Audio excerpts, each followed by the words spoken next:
এই জান্নাতীরা, তোমাদের জন্য চির সুস্থতার ব্যবস্থা করা হয়েছে, কখনোই তোমরা অসুস্থ হইবা না।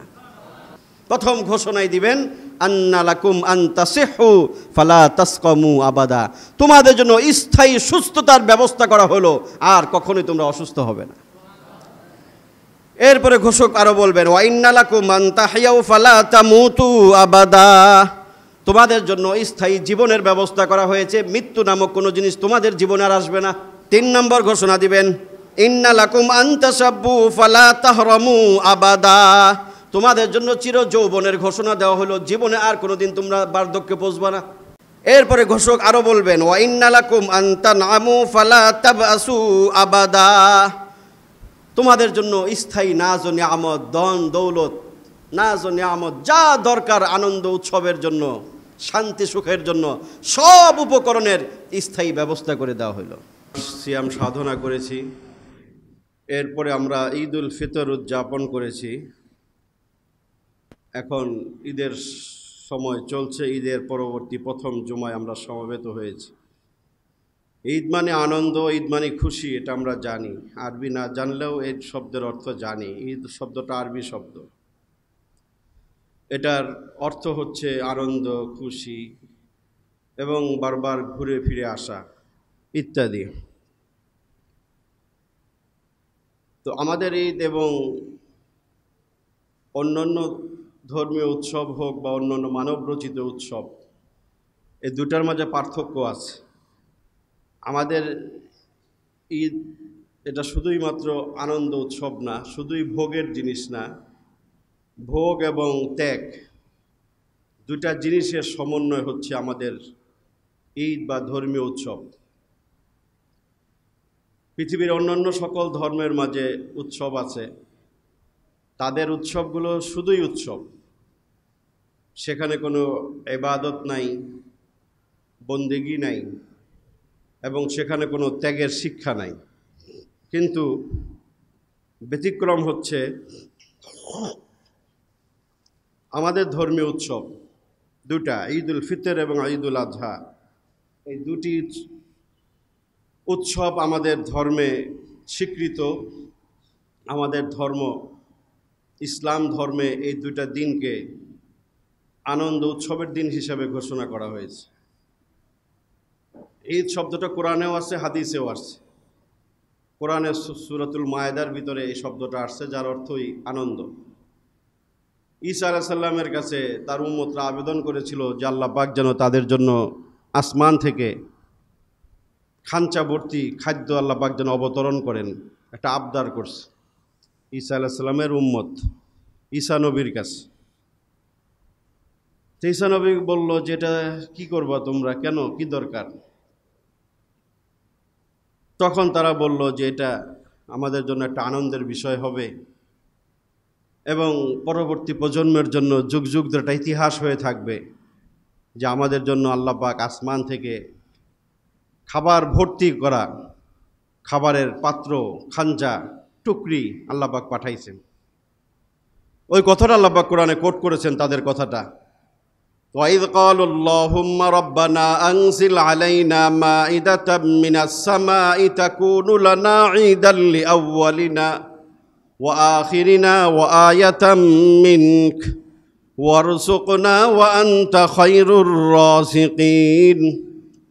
যখন তার উম্মতরা বলল আনজিল আলাইনা মাইদা, আমাদের জন্য একটা দস্তরখান পাঠান, খাবার ভর্তি একটা পাত্র পাঠান, আনজিল আলাইনা মাইদাতাম মিনাস সামা, আসমান থেকে, তাকুনু লানা ঈদান, সেটা আমাদের জন্য ঈদ হবে।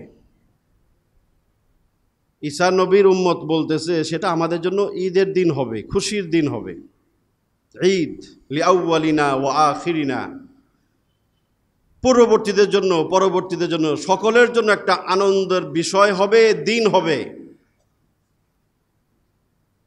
ওয়া আয়াতাম মিনক, এবং আল্লাহ পাকের একটা মহান নিদর্শন হবে যে আল্লাহ পাক আসমান থেকে খাবার ভর্তি পাত্র আল্লাহ পাক দুনিয়াতে পাঠাইছেন। যখন ঈসা নবী দোয়া করছেন, আল্লাহ পাক আসমান থেকে খাবার ভর্তি দস্তরখান, টুকরি আল্লাহ পাক দুনিয়াতে নামাইছেন। সুবহানাল্লাহ। তো ওইখানে ঈদ শব্দ ব্যবহার করা হয়েছে আনন্দের অর্থে। হাদিসের মাঝে রাসূল ঈদের কথা বলেছেন, মদিনায় যাওয়ার পরে দেখে বিভিন্ন ধর্মাবলম্বীরা বিভিন্ন দিনকে উৎসবের দিন বানাইছে, তারা উৎসব পালন করে। তখন আল্লাহ রাসূল ঈদুল ফিতর এবং ঈদুল আজহাকে ঈদের দিন, খুশি আনন্দের দিন ঘোষণা করে বললেন, ইন্না লিকুল্লি কওমিন ঈদা ওয়া হাযা ঈদুনা। প্রত্যেক জাতি সম্প্রদায়ের জন্য একটা আনন্দের উৎসবের দিন আছে, আর আমাদের আনন্দ উৎসবের দিন হচ্ছে ঈদুল ফিতর এবং ঈদুল আজহা। অন্য ধর্ম আর আমাদের ধর্মের আনন্দ উৎসবের পার্থক্যটা একটু দেখেন। অন্য ধর্মের মাঝে শুধুই মাত্র ভোগ আর ভোগ। হিন্দু বলেন, খ্রিস্টান বলেন, বৌদ্ধ বলেন, ইহুদি বলেন, আরও যত ধর্মাবলম্বী আছে, প্রত্যেক ধর্মের মাঝে উৎসবের দিন আছে। কিন্তু সেই দিনগুলো, অনেক ধর্মের উৎসবের দিনগুলো নোংরামিতে ভরা। সেখানে মদ পান করা হয়, নেশা করা হয়, অনেক রকম অসামাজিক অশ্লীল কার্যকলাপ হয়, যেটা গোপন বলতে কিছু নাই, সব কিছু আমরা স্পষ্ট। এখন অনেক ধর্মের ধর্মীয় উৎসবগুলো এভাবে পালন হয়। সেখানে অবাধ নারী পুরুষের মিলামেশা হয়, সেখানে অসামাজিক অসভ্যতা বর্বরতা হয়। কিন্তু ব্যতিক্রম হচ্ছে একমাত্র মুসলমানদের ধর্মীয় উৎসব।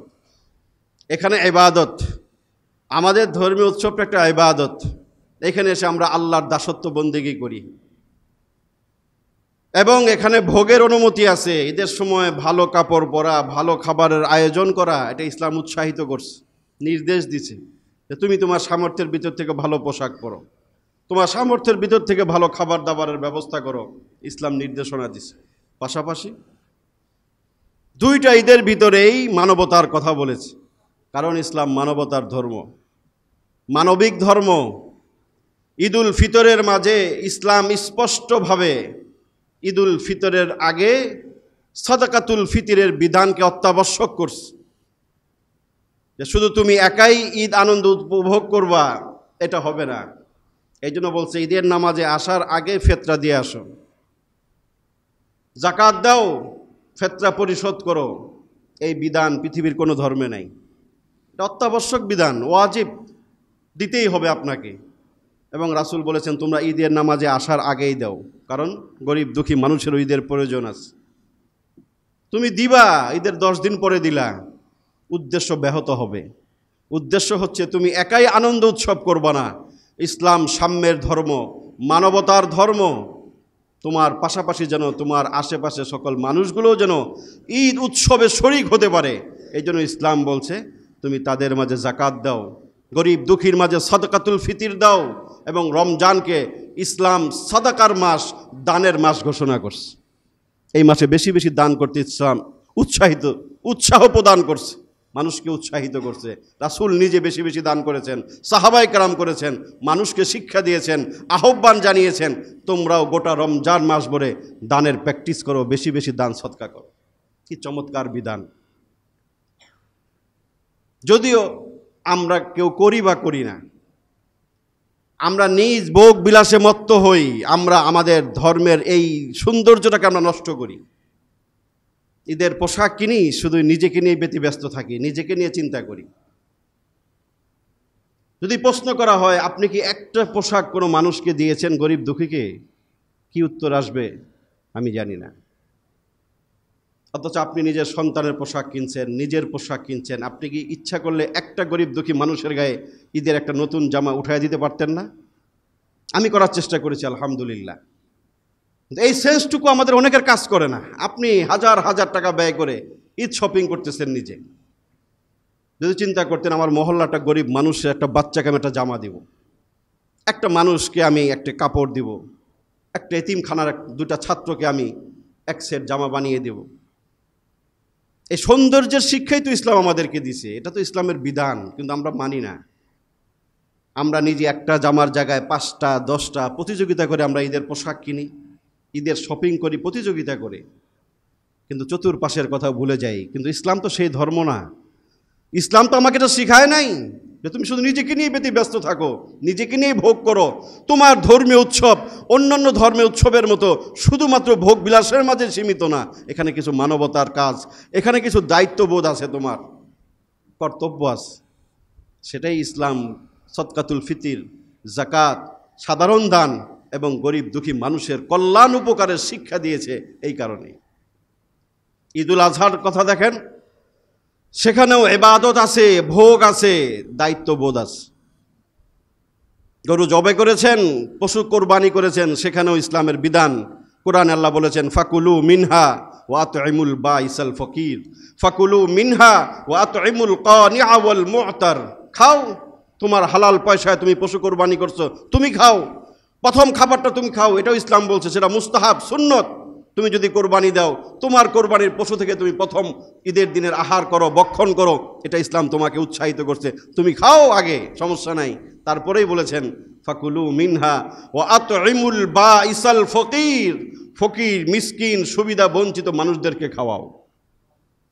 ফাকুলু মিনহা ওয়া আতইমুল কানিআ ওয়াল মু'তার, যে মানুষগুলো তোমার কাছে হাত পাতে অথবা যারা হাত পাতে না, এরকম কিছু অসহায় মানুষ থাকে সমাজে, তাদেরকে খাওয়াও। ওখানেও ইসলামের বিধান ঠিক একই রকম। এটাই ইসলামের সৌন্দর্যতা। অন্য কোনো ধর্মে আপনি এটা পাবেন না। অন্য কোনো মানব রচিত আনন্দ উৎসবের মাঝে এই সমস্ত মানবিক দিকগুলো আপনি খুঁজে পাবেন না। এটাই আমাদের ইসলাম, এটাই ইসলামের সৌন্দর্যতা। আল্লাহ পাক আমাদেরকে বুঝার এবং মানার তৌফিক দান করেন।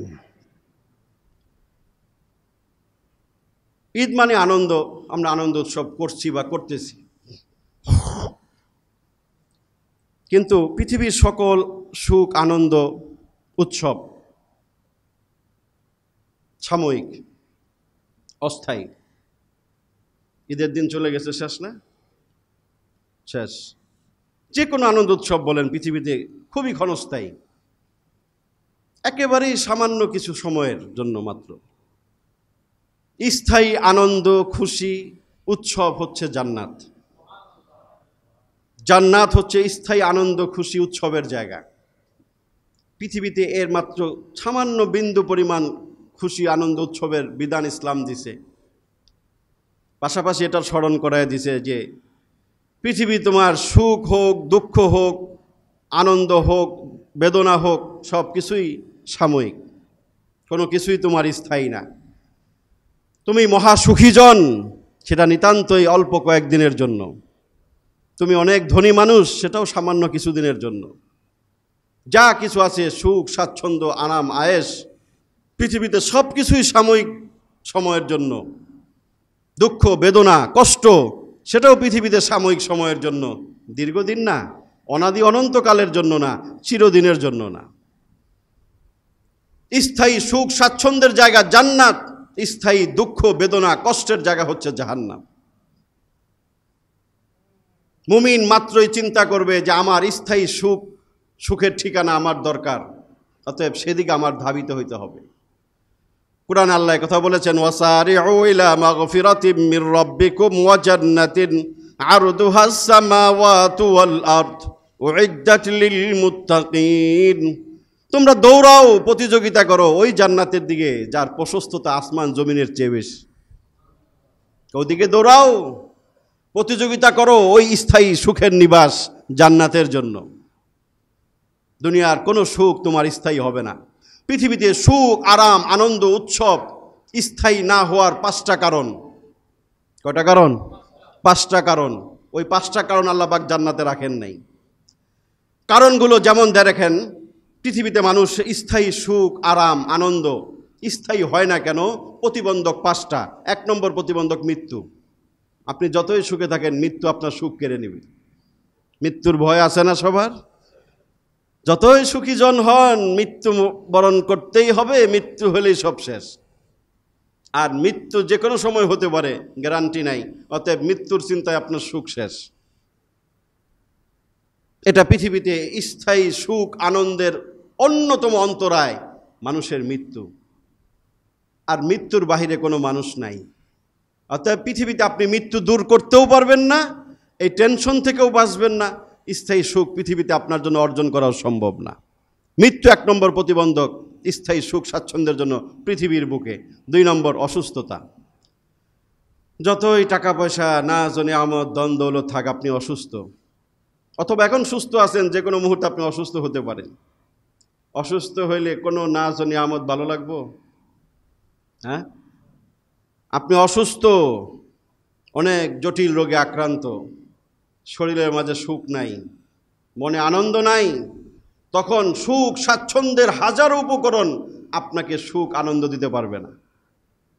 যারা হসপিটালে আছে, বিভিন্ন রোগে জর্জরিত আক্রান্ত, এদের জীবনে সুখ বলতে কিছু নাই, আনন্দ বলতে কিছু আসে না। কারণ অসুস্থতা, ব্যাধি, রোগ, এটা মানুষের জীবনের সুখ আনন্দ স্বাচ্ছন্দ্যকে মানুষের জীবন থেকে কেড়ে নেয়। এটা পৃথিবীতে থাকবেই। পৃথিবীতে কোনো মানুষের রোগ হয় নাই বা হবে না এমন মানুষ আছে? থাকবেই। অতএব এটা যেহেতু পৃথিবীর সাথে অঙ্গাঙ্গিভাবে জড়িত, পৃথিবীতে থাকলে আপনাকে রোগে ধরবই। অতএব আপনি পৃথিবীতে স্থায়ী সুখ স্বাচ্ছন্দ্য আপনি কখনো পাবেন না। পেট খারাপ হয়ে গেছে ঈদের সময়, আছে না? অনেকেই এই সমস্যায় পড়ে যায়, রমজানের পরে খাওয়ান শুরু হয়, পেট খারাপ। এখন আর ঈদের খাবারই খাইব কি, আনন্দ করব কি? সামান্য অসুস্থতা মানুষের জীবনের আনন্দ কেড়ে নেয়। তো স্থায়ী আনন্দের পক্ষে জন্য প্রতিবন্ধক, অন্যতম প্রতিবন্ধক হচ্ছে মানুষের অসুস্থতা। এটা দুনিয়াতে থাকবেই। 3 নম্বর প্রতিবন্ধকতা হচ্ছে বার্ধক্য।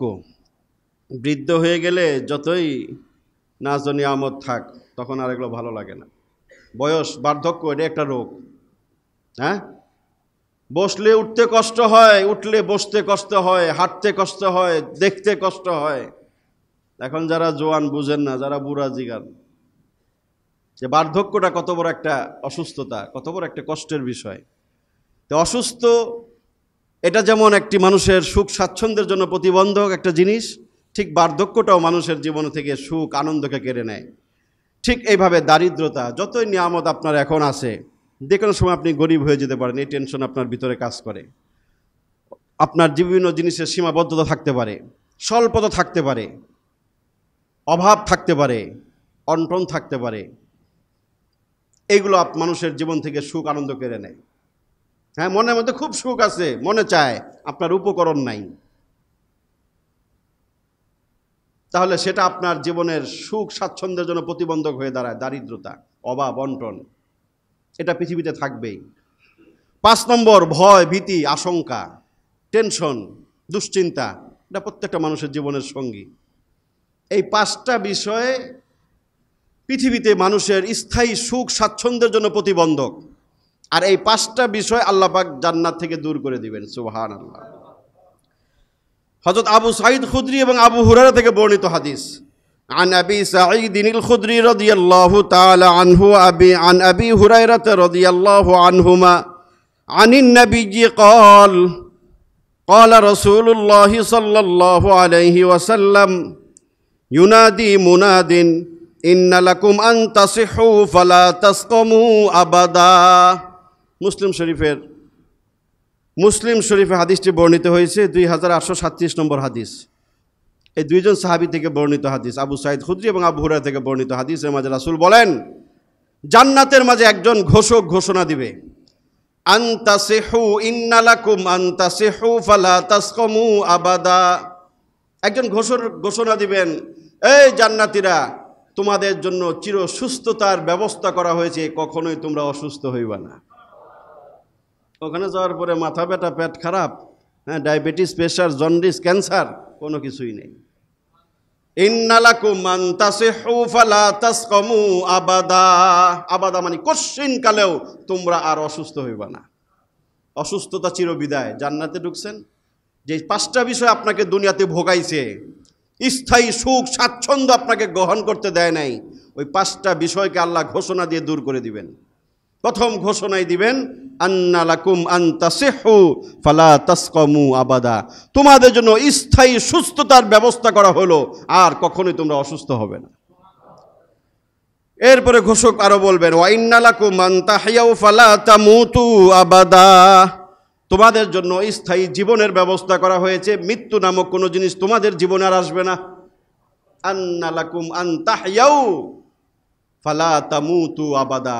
চিরজীবন তোমাদেরকে দেওয়া হলো, আর কোনো দিন তোমাদের কাছে মৃত্যু আসবে না। 3 নম্বর ঘোষণা দিবেন, ইন্না লাকুম আন তাসাব্বু ফালা তাহরামু আবাদা। তোমাদের জন্য চির যৌবনের ঘোষণা দেওয়া হলো, জীবনে আর কোনো দিন তোমরা বার্ধক্যে পৌঁছবা না, আর বুড়া হইবা না, ওই চিন্তা নাই। চুল দাড়ি আর পাকবো না, চামড়া বললে যাব না, চোখের দৃষ্টি শক্তি কমে যাবে না, শরীর দুর্বল হবে না। তোমাদের জন্য ইন্নালাকুম আন তাশাব্বু ফালা তাহরামু আবাদা, চির যৌবনের সুসংবাদ তোমাদেরকে দেওয়া হলো, আর কখনোই তোমরা দুর্বল বার্ধক্যে পৌঁছবা না। এরপরে ঘোষক আরো বলবেন, ওয়া ইন্নালাকুম আন তানামু ফালা তাবআসু আবাদা, তোমাদের জন্য স্থায়ী নাজ ও নিয়ামত, ধন দৌলত, নাজ ও নিয়ামত, যা দরকার আনন্দ উৎসবের জন্য, শান্তি সুখের জন্য সব উপকরণের স্থায়ী ব্যবস্থা করে দেওয়া হইল। ওইখানে আর টাকা ফুরাইয়া যাওয়ার কোনো চিন্তা টেনশন থাকবে না। জান্নাতেও তো টাকা থাকবো, ওখানেও তো জান্নাতে বাজার থাকবে, জান্নাতেও মার্কেটিং হবে, শপিং হবে। হাদিসের মাঝে রাসূল বলে গেছেন, আজকে জুমার দিন না, প্রত্যেক জুমার দিন জান্নাতীরা মার্কেটে যাবে, বাজারে যাবে। এটা রাসূলের সহিহ হাদিস। ওই টাকা কই, টাকা আল্লাহ ব্যবস্থা করে দিব। কাগজের টাকা না, কোন টাকা লাগবে এটা আল্লাহ ওখানে ব্যবস্থা করে দিব। কিন্তু বাজার হবে, জান্নাতীরা বাজারে যাবে, শপিং করবে, এটা হাদিসে রাসূল বলে গেছেন। প্রতি জুমার দিন জান্নাতে যাইব, ঘরের মাঝে হুর গেলমান স্ত্রী থুয়ে যাইব, জান্নাতে যাওয়ার পরে, জান্নাতে বাজারে যাওয়ার পরে, ফিরে আসার পরে রাসূল বলেন, পুরুষরা ফিরে আসার পরে ঘরে আইসা তাদের স্ত্রী হুর গেলমানকে কইব, কি ব্যাপার তোমাকে সৌন্দর্য বেড়ে গেল কে? স্ত্রী হুর গেলমান বলবে পুরুষদেরকে, কি ব্যাপার তোমরা বাজারে যাওয়ার আগে যেমন ছিলা, আসার পরে দেখি তার চেয়ে বেশি সুন্দর তোমাদের বাইরে গেছে। সুবহানাল্লাহ, বাজারে যাইবার সৌন্দর্য বাড়বো, এটা সহিহ হাদিস। সেখানেও বাজার আছে, শপিং আছে, স্থায়ী নাজ ও নিয়ামত, ওখানে ধন দৌলত, টাকা পয়সা, নাজ ও নিয়ামত যা দরকার সেটার স্থায়ী বন্দোবস্তের ঘোষণা আল্লাহ পাক ফেরেশতাদের মাধ্যমে দেওয়াবেন জান্নাতে। আর টেনশন, দুশ্চিন্তা, এই বিষয়টা জান্নাতে ঢোকার সাথে সাথে আল্লাহ পাক কোরআনের ভিতরে আল্লাহ পাক বলেছেন যে আল্লাহ ঘোষণা দিবেন, ইয়া ইবাদিলা খাউফুন আলাইকুম, ইয়া ইবাদিলা খাউফুন আলাইকুমুল ইয়াওমা ওয়ালা আনতুম তাহজানুন আল্লাযীনা আমানু বিআয়াতিনা ওয়া কানু মুসলিমিন উদখুলুল জান্নাতা আনতুম ওয়া আজওয়াজুকুম তুহবারুন। সূরা জুমার ৬৮ নম্বর আয়াত আল্লাহ বলেন, জান্নাতীদেরকে আল্লাহ ঢোকার সাথে সাথে বলবেন, ইয়া ইবাদ লা খাউফুন আলাইকুমুল ইয়াউম ওয়ালা আনতুম তাহজানুন, হে আমার জান্নাতি বান্দারা, আজকের দিন থেকে তোমাদের আর কোনো ভয়, টেনশন, দুশ্চিন্তা কিছুই নেই। ওইটা ঢোকার সাথে সাথে আল্লাহ শেষ করে দিবেন, যে এখন থেকে আর চিন্তা, টেনশন, দুশ্চিন্তা করবে না, ওটা শেষ। এখন তোমাদের জন্য দুশ্চিন্তা মুক্ত, টেনশন মুক্ত, চিন্তা মুক্ত এক সুন্দর নতুন জীবনের সুসংবাদ তোমাদেরকে দিলাম। এই 5টা জিনিসের গ্যারান্টি আল্লাহ পাক জান্নাতে দিবেন। অতএব বন্ধুরা আমার, দুনিয়ার ঈদের আনন্দ বলেন, যে কোনো আনন্দ, খুশি, উৎসবের কথা বলেন, মাথায় রাখবেন এটা নিতান্ত সাময়িক একটা বিষয়। স্থায়ী সুখ, স্বাচ্ছন্দ্য, আনন্দ যদি উপভোগ করতে হয়, আল্লাহর তৈরি জান্নাতে যেতে হবে। আর ওই জান্নাত একমাত্র আল্লাহ তৈরি করেছেন নেককার, ইমানদার, নেককার বান্দাদের জন্য। জান্নাতের কাজ করে জান্নাতের প্রতীক হইতে হয়, ইবাদতের করে আল্লাহর তৈরি জান্নাতের নিজেকে যোগ্য বানাইতে হয়। দীর্ঘ 1 মাস সিয়াম সাধনা করেছি, অনেক আমল হয়তো আমরা করেছি, যার যার অবস্থান থেকে চেষ্টা করেছি আমরা। এই আমলটুকু কমপক্ষে ধরে রাখার চেষ্টা করা, রমজানের শিক্ষাটাকে ধরে রাখার চেষ্টা করা, যে 1 মাস সিয়াম সাধনা করেছি, যতটুকু ইবাদত বন্দেগী করেছি, নেকি কামাই করেছি, নেকিগুলো যেন নষ্ট না হয়ে যায়। কারণ শয়তান ছাড়া পাইছে, নফস কুপ্রবৃত্তি আমাদের সাথেই আছে, বিভিন্ন কারণে মানুষ সঠিক পথ থেকে বিচ্যুত হয়, জান্নাতের রাস্তা থেকে বিচ্যুত হয়। আমরা সেই ব্যাপারে সতর্ক সচেতন থাকার চেষ্টা করব।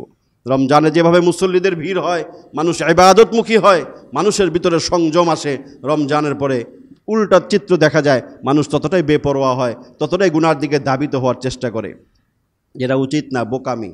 1 মাস কামাই করছেন, আবার সামনে 1 মাস রমজান পাবেন, তার কোনো গ্যারান্টি কারোই নেই। অতএব এটাকে শেষ রমজান মনে করে এই রমজানের পুঁজিটুকু ধরে রেখে, রমজানের শিক্ষাটাকে পুঁজি বানিয়ে 12 মাস চলার চেষ্টা করুন। রমজানের শিক্ষা, 1 নম্বর মূল শিক্ষাই তাকওয়ার শিক্ষা, আল্লাহকে ভয় করে চলার শিক্ষা। এই 1 মাসের প্রশিক্ষণ ছিল এটাই, যে আমরা রমজানে আল্লাহকে ভয় করে রোজার মতো একটি গুরুত্বপূর্ণ অদৃশ্য একটি ইবাদত আমরা সম্পাদন করেছি। এই আল্লাহকে ভয় করে যেন বাকি 11 মাস চলতে পারি, সেই প্রশিক্ষণটাই মাহে রমজান আমাদেরকে দিচ্ছে। ওই প্রশিক্ষণটা ধরে রাখেন। আল্লাহর ভয় সদা সর্বদা অন্তরে জাগ্রত রাখুন। যেখানেই থাকুন, যেই পর্যায়ে থাকুন, সব সময় মনে রাখুন যে আল্লাহ আমাকে দেখছেন, আমার সব কিছু আল্লাহ শুনছেন, পর্যবেক্ষণ করছেন, লিপিবদ্ধ করছেন। এতটুকু চিন্তা যখন একজন মানুষ করবে, তখন তার পক্ষে গুনার মাঝে লিপ্ত হওয়া সম্ভব না, কঠিন হয়ে দাঁড়াবে। আর ওই চিন্তা থেকে যখন আমরা বেরিয়ে যাই, তখন আমাদের জন্য গুনার কাজে লিপ্ত হওয়া সহজ হয়।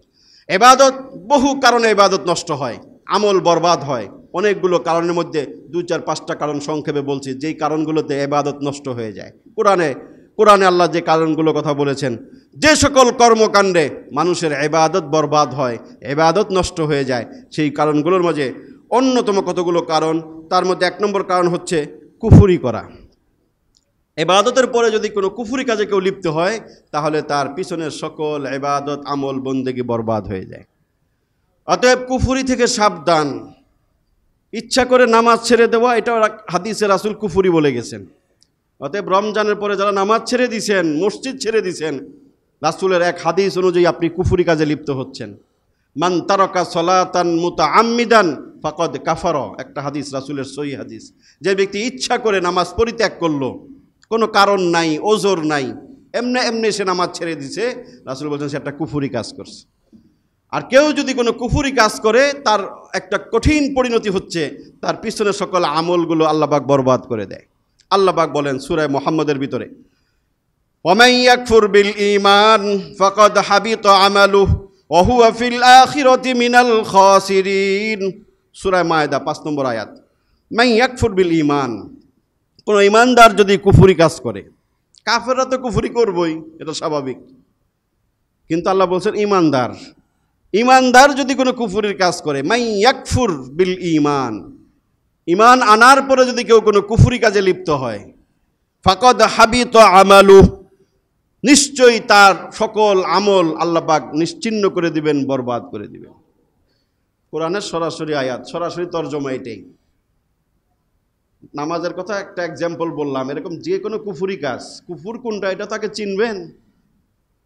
যে কুফর মানে আল্লাহকে অস্বীকার করামূলক কোনো কর্মকাণ্ডে লিপ্ত হওয়া, আল্লাহর কোনো বিধিবিধান হোক, আল্লাহর কোনো গুণবাচক নাম হোক, আল্লাহর কোনো জাত সত্তার সাথে অংশীদারিত্ব সাব্যস্ত হোক, অস্বীকারমূলক কোনো কাজ, এগুলো সব কুফরি কাজ। তো নামাজের ব্যাপারে রাসূল কেন বলছে? নামাজ তোমার উপর আল্লাহ ফরজ করছে, তুমি ইচ্ছা করে নামাজ পড়লা না, তার মানে তুমি এখানে প্রত্যাখ্যান করলা, আল্লাহর একটা বিধানকে তুমি প্রত্যাখ্যান করলা, অস্বীকার করলা। তোমার কর্মকাণ্ডে এটাই প্রতীয়মান হলো যে তুমি আল্লাহর একটা বিধানকে অস্বীকার করছো। এই জন্য বলছে নামাজ ইচ্ছা করে ছেড়ে দেওয়া কুফরি কাজ। এইভাবে যত বিধান আছে ইসলামের, ইচ্ছা করে ছেড়ে দেওয়া, আরে মানলাম না, কি হয়েছে, এগুলো সব কুফরি কাজের অন্তর্ভুক্ত। আর প্রকাশ্য কুফর তো আরও আছেই। যে কোনো ধরনের কুফরি কাজে যখন কোনো মুমিন বান্দা লিপ্ত হয়, কোরআনে সূরা মায়েদার 5 নং আয়াত আল্লাহ পাক স্পষ্ট ঘোষণা করেছেন, যত আমলই করো, ফাঁকে ফুঁকে যদি তুমি কুফরি আমল করো, কোনো কুফরি কাজ যদি তোমার আমল নামার ভিতরে থাকে, তাহলে তোমার আমল নামা পুরাটাই একটা নিশ্চিহ্ন হয়ে যাবে, সাদা হয়ে যাবে, কিছুই থাকবে না।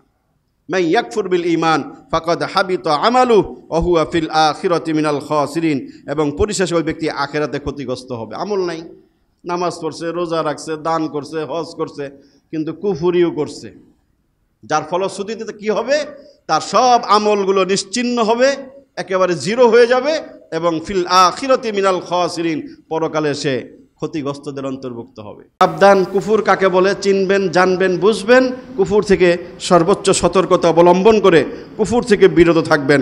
আল্লাহ আমাদেরকে তৌফিক দান করেন। 2 নম্বর, শিরিক। ঈমান আনছেন, পাশাপাশি যদি কারো শিরিক থাকে কোনো ঈমানের আমলের ভিতরে, শিরিকের দ্বারাও পিছনের সব আমল বরবাদ হয়ে যায়। ঠিক একই কথা, একই বক্তব্য। কুফর যেভাবে চিনতে হবে, বুঝতে হবে, জানতে হবে এবং ওখান থেকে বিরত থাকতে হবে, ঠিক একই বিষয় শিরিকের ক্ষেত্রে। শিরিক কাহাকে বলে, কত প্রকার, কিভাবে শিরিক হয়, শিরিক থেকে বাঁচবেন। কথার শিরিক, কাজের শিরিক, চিন্তাগত শিরিক, সমর্থনগত শিরিক, যত রকম শিরিক আছে, সর্বপ্রকার শিরিক থেকে নিজেকে বাঁচাবেন, তাহলেই আপনার আমলগুলো ফলপ্রসূ হবে, কার্যকর হবে। নাহলে যতই রোজা রাখলেন, যতই ইবাদত বন্দেগী করলেন, যদি আপনার আমলের ভিতরে কোথাও শিরিক থাকে, ঈমান, আকীদা, বিশ্বাসের ভিতরে যদি শিরিক থাকে, আল্লাহ পাক কোরআনে স্পষ্ট করে বলেছেন তার সকল আমলগুলো বরবাদ হবে। লাইন আশরাকতা লা ইয়াহবাতান্না আমালুক ওয়া লা তাকুনান্না মিনাল খাসিরিন। সূরাতুজ জুমার 65 নম্বর আয়াত, আল্লাহ বলেন লাইন আশরাকতা, যদি তুমি শিরিক করো। যদি কথাটা উদ্দেশ্য করছেন নবীদেরকে। এর আগের আয়াতে ওয়ালাকাদ উহিয়া ইলাইকা ওয়া ইলাল্লাযিনা মিন ক্বাবলিক, আমাদের নবীকে উদ্দেশ্য করে বলছেন যে সকল নবীদের প্রতি আমি এই ওহী পাঠাইছি, তুমি মুহাম্মদের প্রতি আমি এই ওহী প্রেরণ করলাম। লাইন আশরাকতা, হে নবী আপনিও যদি শিরিক করেন, লা ইয়াহবাতান্না আমালুক, তোমার জীবনের সকল আমল বরবাদ হয়ে যাবে। নবীর আমল যদি বরবাদ হয় শিরিক করলে, আপনার আমল টিকবো? হ্যাঁ? অতএব একজন মুমিনের সবচেয়ে ভয়ঙ্কর বিষয় হচ্ছে শিরিক। কোথায় কখন শিরকে লিপ্ত হচ্ছে, কোথায় কখন শিরকের কথা বলতেছে, আমাদের অনেকের খবরই থাকে না। ঈমান যে কোথায় কখন নষ্ট হয়ে যাচ্ছে আমরা বলতেই পারি না। অথচ একজন মুমিনের জন্য সবচেয়ে ভয়ঙ্কর বিষয় হচ্ছে কুফর আর শিরিক। যে আমার কোন কথার দ্বারা শিরিক হয়ে গেল, কোন আমলের দ্বারা শিরিক হয়ে গেল, এই বিষয়টা মুসলমানের একজন ঈমানদারের সর্বোচ্চ সতর্ক থাকা দরকার। আল্লাহ আমাদেরকে সেই তৌফিক দান করেন। 3 নম্বর যেই কারণে আমল বরবাদ হয়, পরকালকে অবিশ্বাস করা, আখিরাতকে অবিশ্বাস করে। আমল বন্দেগী করে কিন্তু পরকাল সম্পর্কে তার ধারণা স্পষ্ট না, অস্পষ্ট। আছে মনে হয়, কি আছে না আছে, দুনিয়া আগে নগদটা লই বাকিটা পরে, এরকম অনেকে বলে না। আখিরাত তো পরে, আরে ওটা পরে দেখবো না, আগে দুনিয়াটা বুঝে লই। নগদ যা পাই হাত পেতে নাই, বাকির খাতায় শূন্য থাক। এই কথাটা শিরকি কথা, কুফুরি কথা, পরকালকে অবিশ্বাস করার কথা। এটা কোনো মুমিন বলতে পারে না। নগদ যা পাও হাত পাইতে নাও, আর বাকির খাতায় শূন্য বলতে কি আখিরাতে শূন্য রেখে দিবা, আর তুমি আবার আখিরাতে জান্নাতে যাইবা? এত সোজা? আখিরাতকে যে কোনোভাবে যদি কেউ পরকালকে অবিশ্বাস করে, সন্দেহ করে, তাহলেও তার জীবনের সকল আমল বরবাদ হয়ে যায়। আল্লাহ পাক কুরআনুল কারীমের মাঝে বলেন, সূরাতুল আরাফ 147 নম্বর আয়াত, ওয়াল্লাযীনা কাযযাবু বিআয়াতিনা ওয়া লিকাইল আখিরাতি হাবিতাত আ'মালুহুম হাল ইউজসাউনা ইল্লা মা কানু ইয়া'মালুন। যারা আমার আয়াতকে অস্বীকার করে, মিথ্যারোপ করে, ওয়া লিকাইল আখিরা, পরকালের সাক্ষাৎকে যারা অবিশ্বাস করে, সন্দেহ করে, মিথ্যারোপ করে, হাবিতাত আ'মালুহুম, তাদের জীবনের সকল আমলগুলো আমি বরবাদ করে দিই। 4 নম্বর যে সমস্ত কারণে আমল বরবাদ হয়, 4 নম্বর হচ্ছে আল্লাহর কোনো বিধিবিধানকে অপছন্দ করা। আল্লাহর কোনো বিধানকে অপছন্দ করা, আল্লাহর কোনো বিধানকে অপছন্দ করলে আমল বরবাদ হয়। ইসলাম ধর্ম আমাদের, আমরা মুসলমান দাবি করি, কিন্তু অনেক সময় আমরা অনেক ইসলামী ধর্ম বিধানকে অপছন্দ করি। হ্যাঁ, অপছন্দ না করলে বাংলাদেশের শরীয়তের আইন কায়েম হয় না কেন বলেন? আমি তো কুফুরি তন্ত্রে মন্ত্রে ভোট লাগাই না, গণতন্ত্রে জনতন্ত্রে ভোট লাগাইয়া তো আমরাই কুফুরি মতবাদ প্রতিষ্ঠা করি। যদি আমরা কোরআনকে ভালোবাসতাম, আল্লাহর সকল বিধিবিধানকে যদি আমরা পছন্দই করতাম, তাহলে তো আমরা চাইতাম না এই দেশে ইসলামী আইন বাস্তবায়ন হোক, কোরআনী শাসন কায়েম হোক, চাইতাম না? কথা বুঝেন, লজিক যুক্তির কথা বলতেছি। আপনি মনে প্রাণে যদি আল্লাহর সকল বিধিবিধানকে পছন্দ করতাম, মানতাম, কামনা করতাম, রাষ্ট্রে সমাজে প্রতিষ্ঠিত হোক, এটা যদি চাইতাম, তাহলে এই দেশে বহু আগে ইসলামী শাসন ব্যবস্থা কায়েম হইতো, ঠিক কিনা? হয়ে যেত। কিন্তু ঘুরে ফিরে ওটা ভালো লাগে না, কারণ সুদ করে চায় না কোনোদিন সুদের বিরুদ্ধে ইসলামী আইন প্রতিষ্ঠিত হোক, চায়?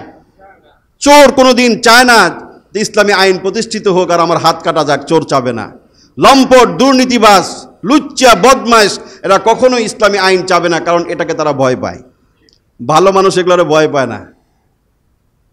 হ্যাঁ, সোজা কথা, যারা ওগুলা করে তারাই তো এগুলোকে ভয় পায়। না না বাবারে, ইসলামী আইন হইলে তো বিপদ আছে, চুরি চামারি বন্ধ হয়ে যাবে, লুটপাট বন্ধ হবে, দুর্নীতি বন্ধ হবে, লুচ্চামি বদমাশি বন্ধ হয়ে যাবে। ওরাই এগুলো চায় না বলেই এই দেশে এখনো ইসলামী আইন প্রতিষ্ঠিত হয় নাই, ঠিক কিনা? এটা বাস্তব কথা। অর্থাৎ আপনিও যদি ওই কাতারে সামিল হন, ওই কাতারে সিল ছাপ্পর মারেন, আপনিও সেই আসামির কাঠ করে আল্লাহর সামনে দাঁড়াবেন, আপনার আমল বরবাদ হবে। আল্লাহ কোরআনে বলেছেন, যালিকা বিআন্নাহুম কারিহু মা আনজালাল্লাহ ফাআহবাতা আ'মালাহুম, সূরা মুহাম্মদ 26 নম্বর পারা।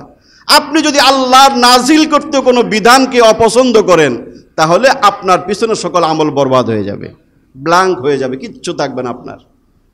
এখন চিন্তা করবেন যে আপনি সত্যিকার অর্থেই আল্লাহর নাজিলকৃত সকল শরীয়তের বিধিবিধানকে পছন্দ করেন কিনা। যদি করে থাকেন তাহলে এটাকে আপনাকে বাস্তবে প্রমাণ দিতে হবে। মুখে মুখে খালি বললেন যে হ্যাঁ পছন্দ তো করি না, ওই যে অপছন্দের জায়গায় আপনি সিল মারতেছেন। অপছন্দের করার কারণেই আপনি বিভিন্ন তন্ত্র মন্ত্রের পিছনে ছুটছেন, বিভিন্ন লম্পট নেতার স্লোগান দিচ্ছেন আপনি। ওটার জন্য কিন্তু আপনি আল্লাহর সামনে আসামির কাঠগড়ায় দাঁড়াবেন, ওটার পরিণতি আপনাকে ভোগ করতে হবে। কারণ আপনার আমার কারণেই এই জাতি পিছিয়ে পড়তেছে, এই দেশ পিছিয়ে পড়তেছে।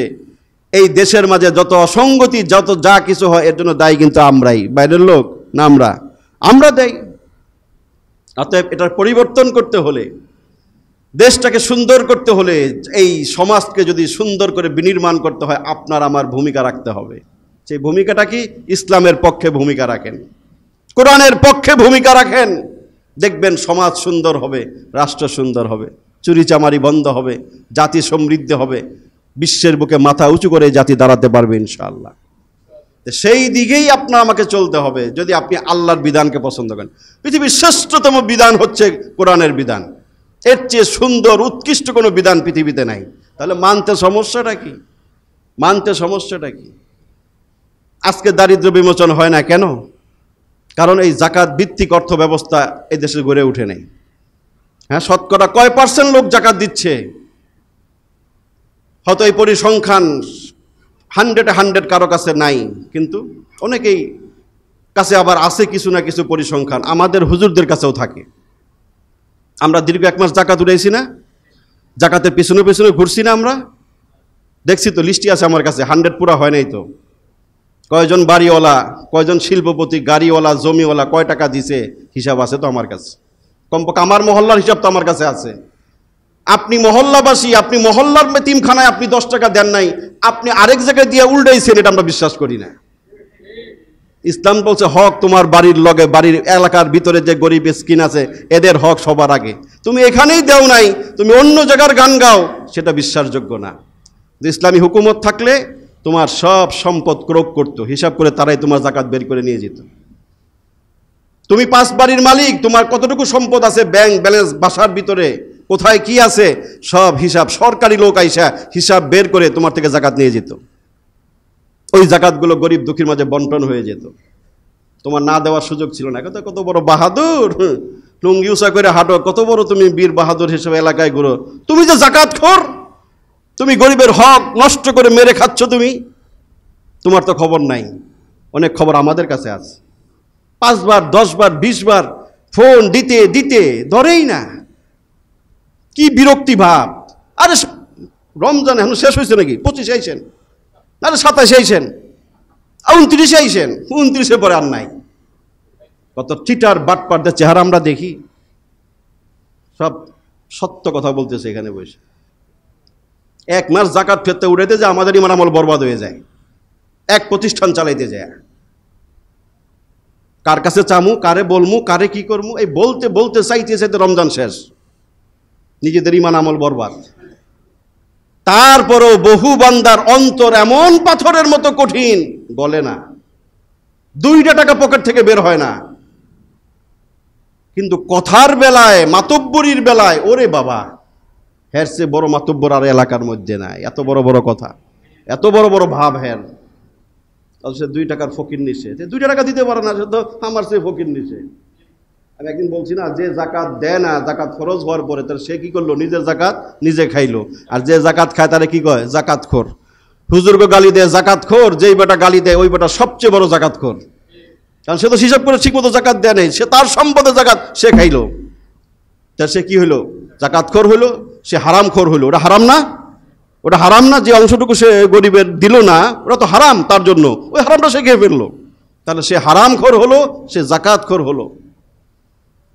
কিন্তু ইসলামের চিরসুন্দর বিধানগুলো যদি সমাজে প্রতিষ্ঠিত হতো, এই সমস্ত অন্যায় অনাচারের সুযোগ থাকতো না। তখন এই মসজিদ মাদ্রাসার ওই জনগণের ওই 2 টাকার মালিকের পিছনে হাত পাতা গুরুন লাগে না। এগুলো রাষ্ট্রের দায়িত্বে তখন এগুলো পরিচালিত হতো। আগে হয়েছে না? মোগল সাম্রাজ্য হয়েছে না? আওরঙ্গজেব তাদের আমলে হয়েছে না? তারাই লিস্টি করে করে সকল মসজিদ মাদ্রাসার দায়িত্বগুলো রাষ্ট্রের অধীনে চলে যায়, তারা সেই দায়িত্বগুলো পালন করে। এই জন্য আমল বরবাদ হওয়ার অন্যতম একটা কারণ ইসলামী বিধিবিধানকে পছন্দ না করা, অপছন্দ করা, পছন্দ না করা। আল্লাহ পাক আমাদেরকে ইসলামী আল্লাহর নাজিলকৃত সকল বিধানকে পছন্দ করে মেনে চলার তৌফিক আল্লাহ পাক আমাদেরকে দান করেন। আল্লাহ অসন্তুষ্টি হয় এমন কোনো কাজ করা, এমন কোনো কাজ পছন্দ করা, সেগুলো দ্বারা আমল বরবাদ হয়।